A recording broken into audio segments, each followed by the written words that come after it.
just wanted to make a quick video because I'm out in the sunroom.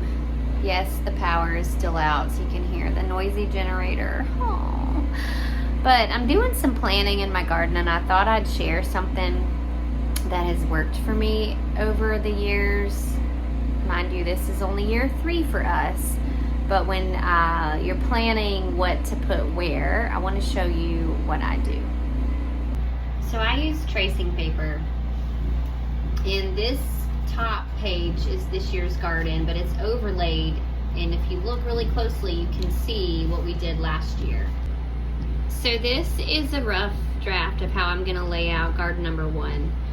And this was our original garden. If you saw my very first YouTube video, how to start a garden, this was it.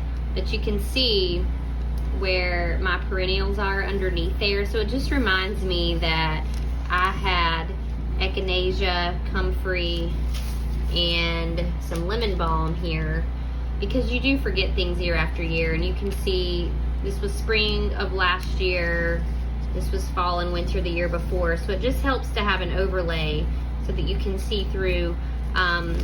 Many people will tell you that you shouldn't plant certain things after certain things. I can't tell you if that's true or not. I haven't really seen it, but I just thought I would show you how this can be helpful for just reminding you of what you've done year after year.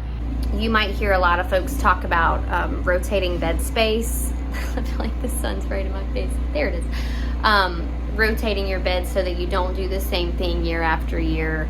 We haven't been at this long enough for me to give you any hard evidence on how well that works. But I wanted to show you the tracing paper trick in the event that you just needed some inspiration on how to plan out your garden. And I've shared this before, but I'll show you again. I keep a journal, just an old school, just a little 5-subject notebook where I have kept notes year after year.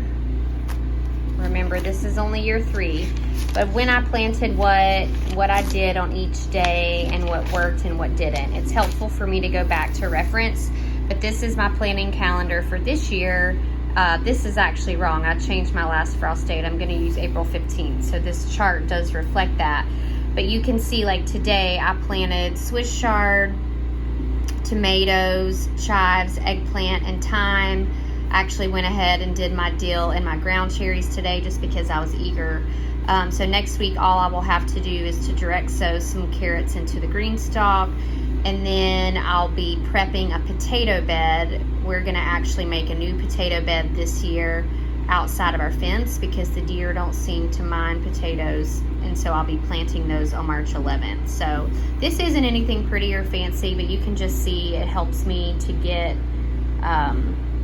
to stay organized. And then I have a page where any seedlings I'm gonna sell, and then just notes about veggies. Like, you know, when I was reading the seed packet for the beets, I noticed that you have to thin those out. I've never grown beets before, so I'm just taking some notes of things here. My corn last year I did not plant closer together, so I just made a note for myself there. Ground cherries we're doing for the first time, so I wanted to remind myself that they get really bushy and they can get 2 feet tall. And then some notes for flowers. I did get a lot of deer resistant flowers this year. And then I just started a journal of everything I do. So around the 9th, I transplanted my strawberries. The 12th and 13th, I planted these things. And then tomatoes I did here. So it seems like it'd be real sweet to leave this for my children to have as a reference, so that maybe when they grow their food someday, they can go back and say, what did my mom do?